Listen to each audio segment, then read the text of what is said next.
morning, good afternoon, everyone, and welcome to today's CC-Webinar live session, which is part of our TIS Rome virtual event. And thank you for joining. We would also like to thank Irideos for sponsoring the session. For audience, if you have questions, please do use the chat box option throughout the panel. And at the end of the panel, we're also going to have some time aside for you to ask your questions verbally if you want so. So wait for that. And now I would like to welcome our moderator, Eric van Stockholm, to introduce the keynote speaker and later on to moderate the session. Over to you, Eric. Thank you, Laura, and welcome everybody in Hi World. This is Eric. Very warm welcome for you guys to be at the Telco Infrastructure Summit here in virtually in and from Rome. We have a fantastic panel lined up for you, and before we start with that, we're going to move into a keynote presentation, as Laura just mentioned. So welcome again. Topic, yep, we're going to talk about the internet exchanges and the neutral colos. So you know what's going on the disaster response, working towards enabling environments and cloud platforms, and the role of the ISP for enterprises, and so on and so on. So again, welcome for you having here, and I would like to give the word and the floor actually to Vincenzo Scarlato, which is the marketing director of Irideos, who's actually sponsoring this panel session. So Vincenzo, buongiorno. How are you doing? Buongiorno, Eric. Thank you. I'm fine. Grazie. The floor is yours. You can you can start sharing the presentation with us, and I wish you all the best of luck. And we'll come back to you later. Sure. Good afternoon to everybody. Very pleased to be here. Actually, the summit is virtually in Italy. I'm connecting from Milan, so I'm happy to host you in my home country. I will spend a few 10 minutes or so on just 5 slides, introducing actually what is the situation in Italy. So let me share the screen with these few slides. So as Eric was saying, my name is Vincenzo Scarlato, marketing director of Irideos, but who is Irideos? Now, Irideos is a new company. It was born at the end of 2017. By the merge of a number of smaller companies, and as a part of a project headed by 2 large infrastructure funds, F2I and Margaret, which are respectively the largest infrastructure fund in Italy, investing in airports, gas distribution, telcos, like in our case, and Margaret, which is a pretty much similar one at the European level. The project is about building a B2B only operator with a decent size, able to compete in the B2B market in Italy. Irideos basically has 2 main assets. One is on the telco space, the 30,000 kilometers of fiber optic, mainly the ducts on the Bologna-Bari, so along the Adriatic coast, and the fiber along the main motorways, from where we can connect a number of premises, even outside of the main cities. Obviously, we have also some metropolitan area networks in the major cities, Milan, Rome, Naples, and so on. The second main asset, which is the one we will be talking most during these few slides, is the Avalon campus, which is the largest private internet hub in Italy. It's based in Via Caldera in Milan, and it is the place where historically 20 years ago, we can say that the internet was born in Italy, where all the operators started to meet, where the Milan Internet Exchange, the MIX, was born, and where even today most of the exchange of traffic happens. There are on top of the more than 150 operators and the MIX, There are links to the main data centers around the Milan area. You can see there the names Equinix, Data4, Aruba, SuperNAP, all connected. And becoming more and more important, also the regional network gateway for the big cloud operator. In the Avalon campus, we are pleased to host both Google Cloud and Azure, while AWS sits next to us with an easy connection through the mix. Now, with the Avalon campus has been and continue to be the place where all the operators meet and all the traffic is exchanged together with the mix. What is actually happening lately is that we see the entire area of Milan with the ever-increasing demand for space and for interconnection. I was mentioning before the regional network gateway. What is happening in Italy is that the big players are opening up the Italian regions. AWS already did it. Microsoft with Azure and Google already announced the arrival of their region. This is obviously founded in Menlo Park. Yes, and obviously Google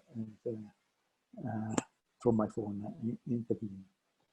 On top of that, we have new data centers, brand new, that are being built right across the road from Via Caldera, so in locations called Settimo Milanese, which is 2 kilometers away from Via Caldera and from Avalon. And on top of that, you have the COVID effect. The COVID effect, as we experienced an increase in the demand of cross connection, an increase of 50%, so not trivial, that we see that is continuing even now. So it's a sign that is actually something that has changed in the amount of traffic and the interconnection that our customers are willing to do. So since there is all these demand, obviously Avalon campus is becoming under stress because it's the historical location. So we need to provide, as Irideos, some more oxygen, if you want, to our customers.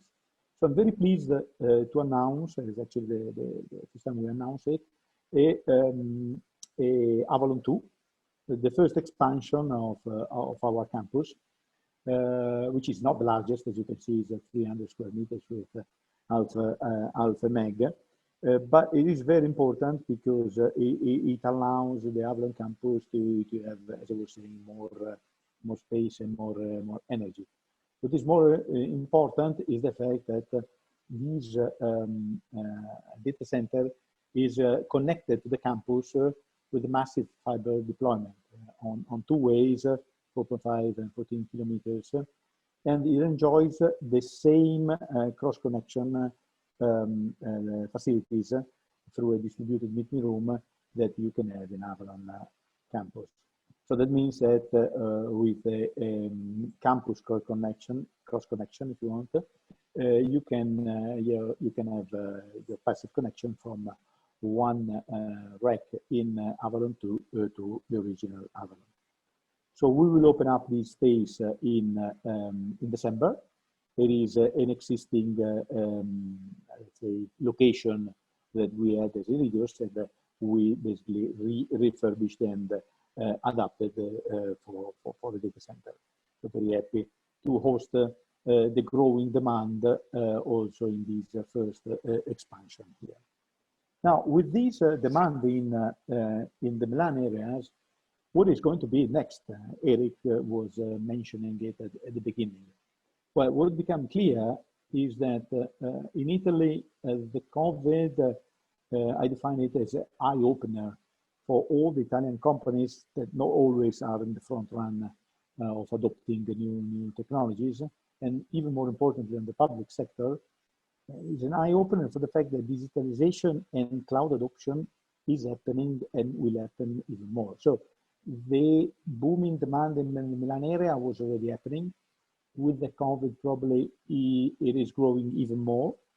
So my takeaway is that hopefully and probably Milan is becoming a new European hub.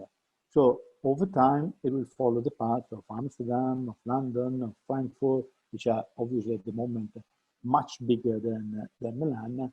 But it is clear that something is moving in Italy around the center of Avalon campus and the mix, and all around the area with the new data center and a lot of space.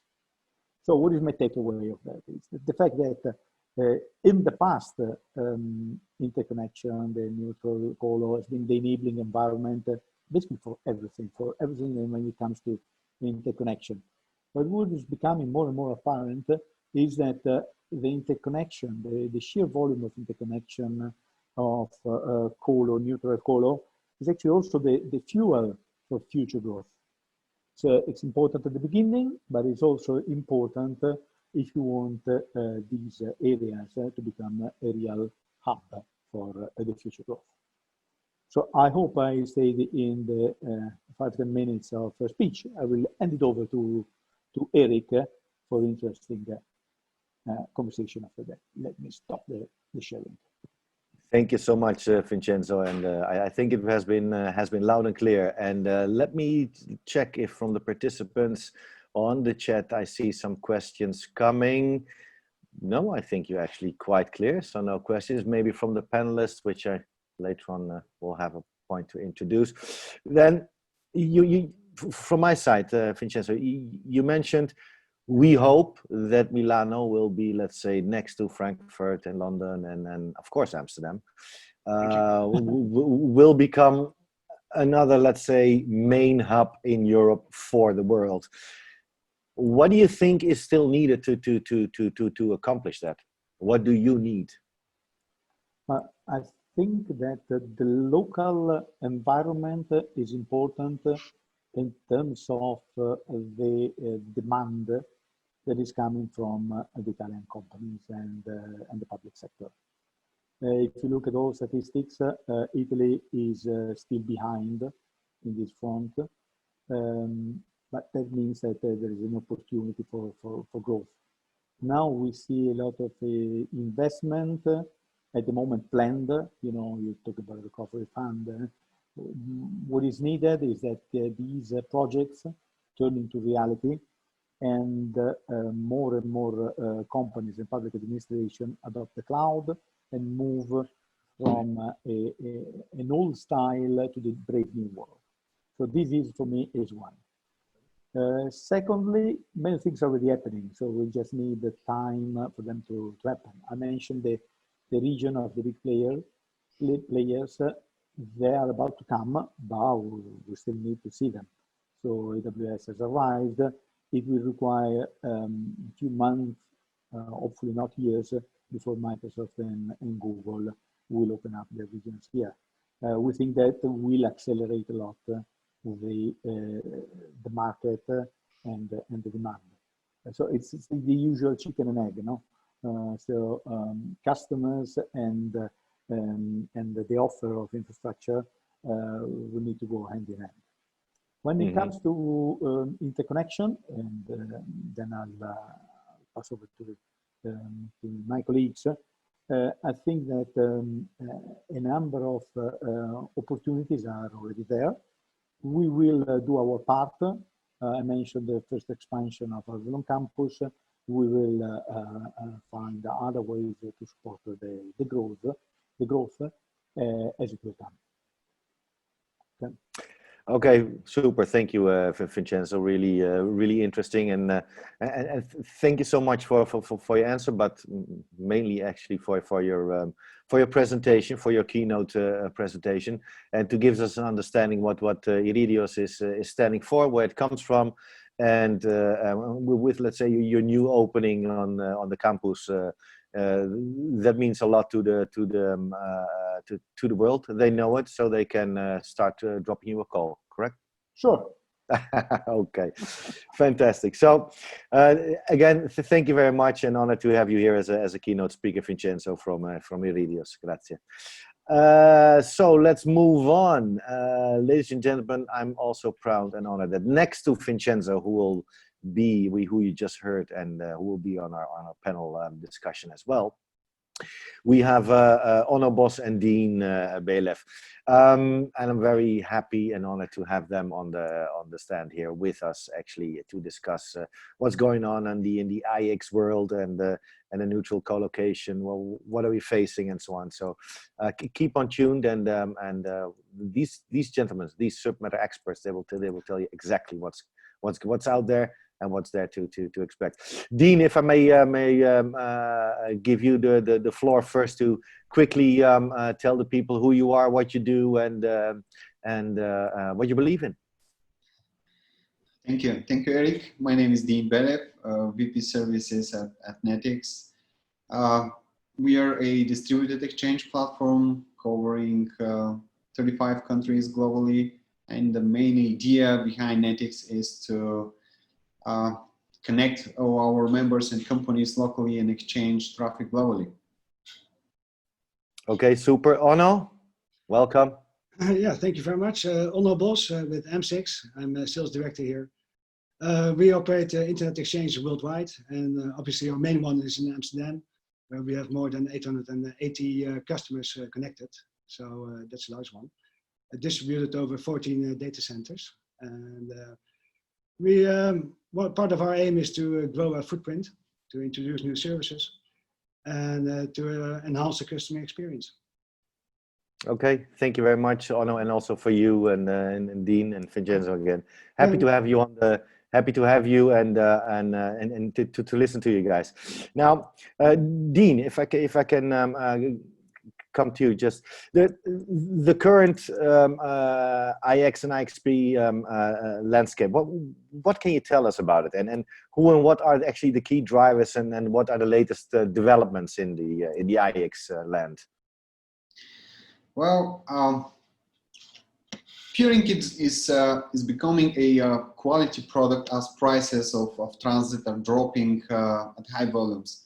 This means that we need to add more values to the peering, and this is essential because we are always trying to meet the customer's needs. A couple of years ago, not many years actually, 5-6 years ago, the peering, the common understanding for the peering was that it is a best effort internet connection. If there is some problem, you can just shut down the port and that's all.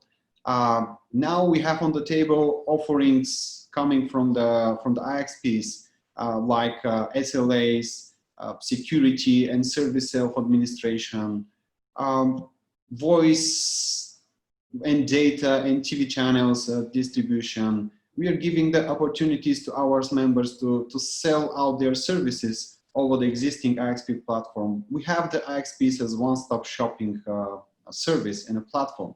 We offer peering, all the IXPs, they offer peering, transport capacities, tier 1 traffic, connection to cloud platforms and colocation.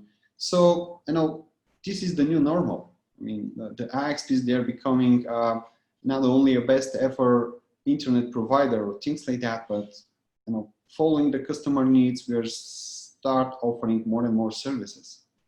Yeah, I think that's an interesting thing, Dean, indeed, that what we see as well, and probably other exchanges, is that it used to be just one service offering, period. And then we realize but the customers, they need more and they want more. So then we add new services to it, like indeed the cloud access, self-provisioning by the customers. So the landscape is changing quite drastically. Also more cooperation between IXs. The IXs used to be just locally, for example, only in Amsterdam. And then over the past 7 years, we saw the expansions of the IXs going to the other regions to start other exchanges in other parts of the world. So the game is changing quite drastically, I would say. Companies are reviewing their pricing schemes. Everything is on the table, new service offerings. So it's a very interesting time to be with an IX. Vincenzo, do you agree with the guys, or are you? Yeah, fully agree. Yeah. I think it is changing over time. we see competition coming from many other players. I mean, we have big players like Equinix. There are, you know, when you expand your product offering, obviously you enter into the space of other subjects that are offering that service. In the past, you were offering as an exchange, and Irideos is actually not purely an exchange, but when you're offering the best effort peering, that was your business. And I would say that on a local level, there was not much competition because based on geography. When you expand and you go into other services, obviously there are a number of other players in the same space, and competition will happen. So this is good for the development of the ecosystem. Then I think that in the different regions, in the different countries, the situation tends to be different. There are in the world of IX different also approaches. Some are still within the university space, not for profit. Others became full-fledged companies investing not only because originally the idea behind an IX was to help the local development, to help the local operators to exchange the traffic. Once you become a commercial operator, then you start looking elsewhere outside of your boundaries. In Italy, this is not yet the case, and we still have local IX. Obviously, the Milan one is by far the largest, but then you have one in Rome, you have one in Turin, you have one in the northeast of Italy, and so on. So this is something that is probably going to change, not necessarily in the same direction of being a commercial company like it became with Amsterdam, for example. For sure, it is changing in terms of offering different types of services. Okay, so listening to you gentlemen, so I just came up with one thing. So Onno, what is your view on working towards enabling environments and cloud platforms then? Well, it's interesting. On the one hand, it's clear that the IXs need to offer it, but then it's also that you should be able to connect with the right people. So, for example, somebody who is in charge of peering solely, he might not be interested in cloud connectivity. So you need to reach out to other parties than your usual client base. Of course, there might be some kind of overlap that people who do peering are also involved in cloud, but for quite a lot of companies, that's not the case. So for us, it's also kind of a learning curve, how to find the right people indeed, to connect with them, to do more marketing around it. For example, we now just will enable Microsoft Azure peering services, okay, where you can get direct access to Azure. And that needs to be promoted. So it's not because we are a big IX that suddenly everybody will purchase the cloud. It's really going after the right people, market it, promote it. And that's the case for the other services as well and other segments. If you are targeting enterprises, well, that's a totally different ballgame than when you target the ISPs that we all know. Well, it's good that you're pushed, right? Mm-hmm. We like that. No. I mean, it keeps you young and alive. And if I can move to Dean, how do you cope with it? I mean, what's your view on working towards enabling environments and the cloud platforms? How do you manage it? Is it still as, let's say, challenging for you as it is for Onno? It is always like that. I mean, that's the charm of being in this telco business. I mean, it's always like that. I mean, it's not only like developing all the products and finding the right people. When you're entering new markets, yeah, they will have some new new demands. They have their own problems. They have some challenges, and you and they, all the guys from this market, all the companies, all the businesses, you know, they along with you, they learn some new things. I mean, you're developing new services, new ways of doing business, new ways of connecting markets and things like that. So there are a lot of hard to reach markets in this world. So you need to find the market enablers, you know, the right company that will open the market for you, the right people that will, you know, grab your hand and you know, start doing business in this market along with you. You need to trust these guys, they need to trust you, and things like that. So it's always like that. It's a challenge, but that's how we're developing this business, the IXP business, for quite some years. Okay, thank you. If I can add, yeah, please, Vincenzo, please add to it. That is an important point, that in the sense that moving towards the cloud platform is actually means a change, as Anna was saying, of the target market. So you're moving from ISPs to corporation. And we see it a lot in our space, since we're also a telco operator.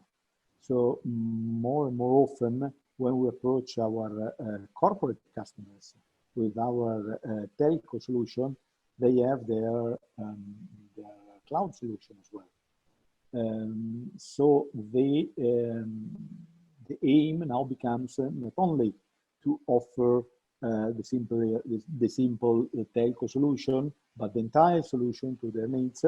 But more often than not, now involves a software-defined WAN that needs to interact with the cloud solution. And on top of that, you need to offer also the preferred path to whatever region they're in, and hopefully soon also the regions in Italy.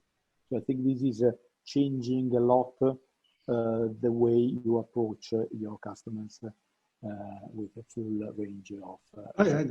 There's a major difference. If you go to an enterprise, for example, most enterprises don't have an AS number that you need to connect that correct exchange. They probably don't want to obtain an AS number. Some might, but most of them perhaps don't. So you need to adapt your service offering around it as well, and then offer a kind of a managed solution. So like they're used now to outsource everything to a system integrator, for example. And then that's the same role, kind of role, that iAccess will need to play in order to attract a bulk amount of the enterprises. So, Onno, if I understand correctly from you, Vincenzo and Dean, is that actually you had to adopt actually your business models as well, because there are enhanced service provisioning and new solutions bringing to the market. It changes, of course, your business models, or you enhance them actually, and they have to be adjusted. So quickly, and maybe Onno, you can start with it. How did you guys do it in AMSEC? What did it mean to AMSECs? Well, if you, for one, it's like many companies are working on the digital transformation to make it easy for customers to interact with our platform. So we are heavily involved in the internal toolings to make it better for the customers to order or to change or to provision a port or to connect to the cloud. So this involves a lot of work regarding Salesforce and Financeforce to make it easier for the customers. So it's a huge. Okay, Dean. Well, we all know that the COVID-19 pandemic has proven how important a strong internet infrastructure is. We as internet exchange platforms, we are a vital part of that infrastructure. We are the key to bring some better, faster, and more affordable internet to all the businesses. Onno mentions all these things in this new normal, the digital marketing and service self-administration and things like that are quite important, because not only the home office was a challenge for us. It was a challenge for the businesses, for our members and customers as well. They need some new channels to know what's happening and what's new around us, and what are the new possibilities and what are the new business enablers and things like that. So yeah, living in this virtual world needs more, more things like the marketing, promotions, and from our side, we need to straighten the networks, in example, so we can provide them with a better service. That's what we are doing now. I mean, this is the new business model. I mean, we are facing to achieve all the members' needs. Yeah, like Eric, many of the exchanges, and I guess the others have the same experience. We saw, as of March, the start of Corona, a huge surge of the internet traffic. So in 1 month's time only, we had 17% more traffic. And we had a new peak of going up to 8.1. And you might argue, okay, that's only temporarily. When people go back to work, that's going to change. But last weekend, we had another peak of 8.3 terabit of traffic. So you see that it's going to change. And I believe that all the companies realize that working from home is fine. So that it's here to stay. And that's what you see. I mean, also throughout the EU, and if we take a little bit of governance to it as well, is that and the promotion as such is to not only for environmental issues, but also to make sure that minimum the people who normally go to work, and it is possible that they work 1 or 2 days per week from home. So of course it will have it will have an impact, of course. Absolutely. Now, Vincenzo, I mean, large monolithic versus smaller IXPs. Just to move to another subtopic. Give us your view on that one. Well, I think there's no recipe for one or the other. At the moment, there are both models are coexisting. One might say that it's just a matter of time and consolidation will happen. I'm not entirely sure in that, in the sense that there are actually different models that can be used for internet exchanges. The not-for-profit one, I think, is a valuable model still today, equally to the commercial model that we discussed before. As traffic will grow, you will need more powerful internet exchanges, but that doesn't mean that you need to converge, in my opinion, to just monolithic ones that are covering the entire Europe. Yes, Europe probably is more, well, probably surely is more than the US, but I don't see any problem in having more than one, more than the current big players in Europe. Oh no? So how to, the question was how the smaller IX compete with the bigger ones, or? Yeah, with the large monolithics. And the interesting thing is that we are obviously very large in Amsterdam, but we also start other exchanges in other regions. And exactly. In Hong Kong, or we started in Manama in Bahrain last year. And we will start in Uzbekistan, an exchange with a partner there, under the service that we call IX as a service. But in those regions, we are not the big IXP. We are there, the challenger might be of the existing exchanges. But usually we don't go directly where there are already large exchanges. But so we have the experience of both, of being the large M6 in Amsterdam. But it doesn't mean that we should think that because we are large in Amsterdam, we will also become immediately large in another region, because it's totally different ballgame. The parties work differently together. In Africa, the ISPs might not trust each other or work less well together. So there's all kind of impacts, and in some regions it will go slow, very slow. We come up to 880 AS in 25 years in Amsterdam. So can you expect that this suddenly will go to those numbers in other regions as in 25 years or faster? So it depends on many aspects. The regulation in that specific country, the level of competition, the availability of carrier-neutral data centers, sea cables coming in, like in Uzbekistan, they are now digitally transforming the whole Uzbekistan. There are 33 million people, so it's quite an interesting country with an interesting region there as well. So many aspects influence that, Eric. Sorry, Yeah. a long answer. Sorry. Okay, no.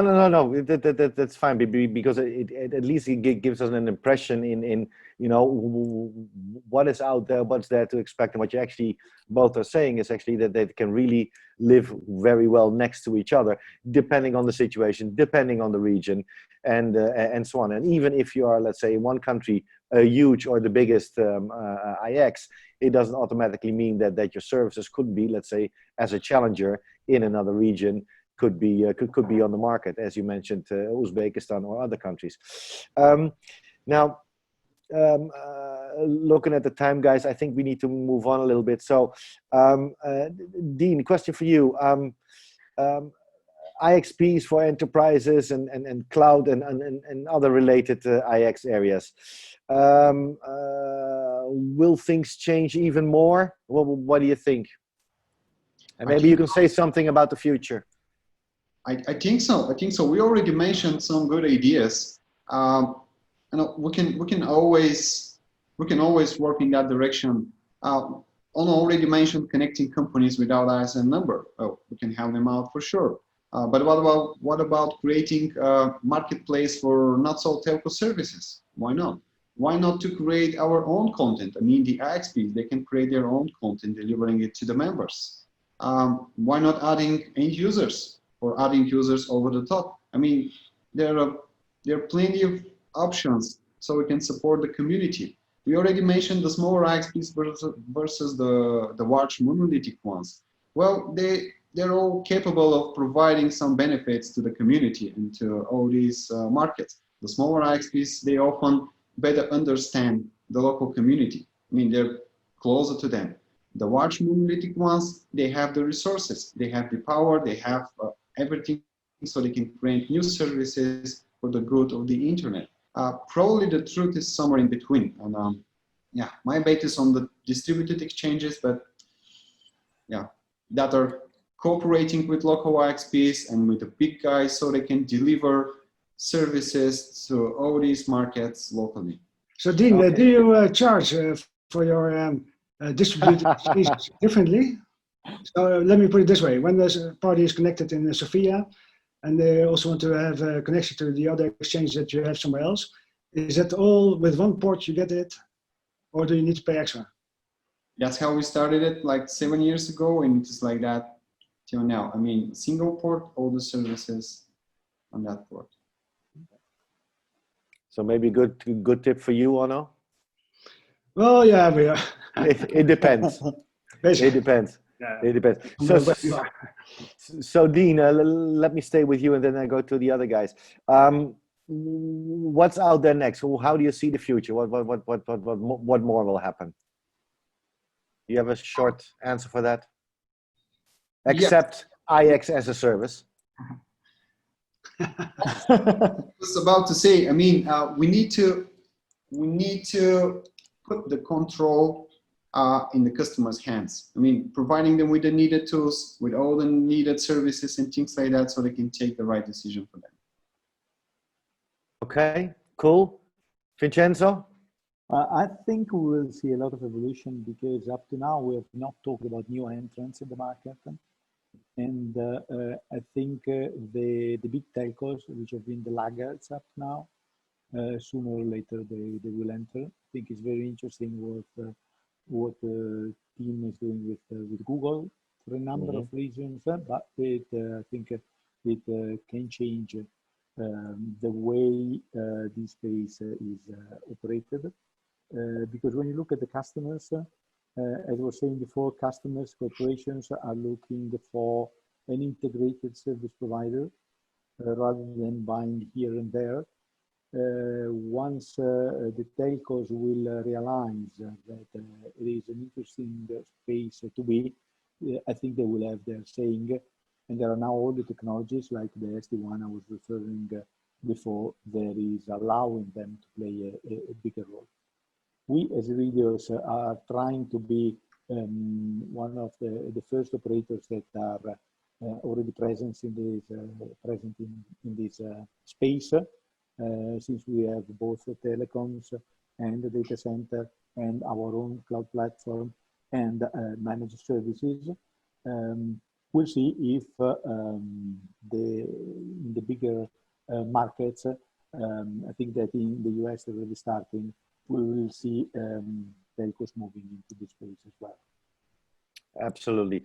Oh no, can you share some famous last words? What about the future? What will what we can see? I mean, is there anything you can add on to what Dean and Vincenzo already shared with us?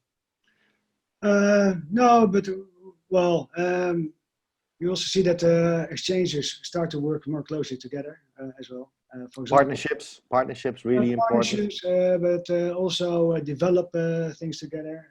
We developed together with Links and DKIX the IX API, where parties who are connected to multiple internet exchanges can provision or decommission ports in a very effective and simple way to all the exchanges. So these kind of developments will happen more and more, and more partnerships. So with the introduction of new services, or with the expansions of everything, I think that a lot of things are happening for IXs at the moment. Okay. And where the future will go, Eric, I don't know. I look for a bright one. We're gonna look in our glass bowls, and then we'll tell everybody. No, but gentlemen, looking at the time, we really need to get off the air. I would like to thank you very much, Dean. Thank you so much, Onno. Always a pleasure. And Vincenzo, honor having you, and also as a keynote speaker. Ladies and gentlemen, I'm looking at the chat box if I do see any, let's say, questions from our participants, which are none. So gentlemen, congrats, you were more than clear. And but of course, people can reach out to you if they have any question, to you. So I would like to thank the audience and all the participants on Zoom, but also on Facebook, and being with us at here virtually from Rome, and discussing the internet exchange and neutral colos and everything which is around it. So before I want to give back the mic to the studio back in Berlin, I would like to pinpoint that there is another very interesting panel discussion and presentation coming up about data centers. It's at 3:30 Central European Time. So be there, be square. Ciao for now. And Dean, Onno, and Vincenzo, thank you so much. And over to you, Laura. Thank you, Eric. Thank you, Eric. Dear participants, we're at the end of this CC-Webinar.live session, and I would like to thank Eric for moderating, our keynote speaker for interesting presentation, panelists for joining and sharing the knowledge, and our audience for joining and listening. We are looking forward to welcoming you in our webinars planned for today and tomorrow. The panel will be soon available on CC Media portal, so head there and check it. If you're interested in supporting our CC Webinar live sessions, please email us, email CC team, and we will provide you with more information. And I wish you all a good health, stay safe, and I'll see you in the future panels. Take care. Thank you. Bye-bye. Bye-bye. Bye-bye. Bye-bye. Bye-bye. Thank you.